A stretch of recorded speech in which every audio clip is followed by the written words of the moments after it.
मो भौणीर बाहागर थिबा जोगु मु गाँ को जाऊँगी। आसंतु सांग माने देखिबा आगो कौन घटुची।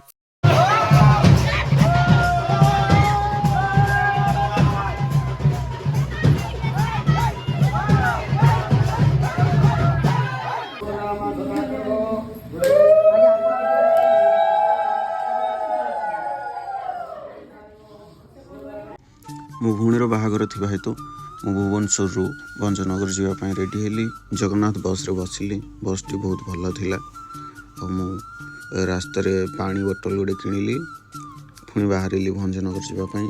भंजनगर पहुँचु पहुँचु मत बहुत भोक लगिलानी। सीधा गली बारी को। बारी लंका एवं किसी टमाटो तोलिली। देखिपारे टमाटो केते सुंदर देखा मो पीसी आ गोटे ये है मो पुओ माने भाई को पुओ। ये कि प्रकार टमाटो देखी मत हस लगे। सी जहाँ भी हो घर को नहीं आराम से खाई। पुणी देखा आगामी वीडियो।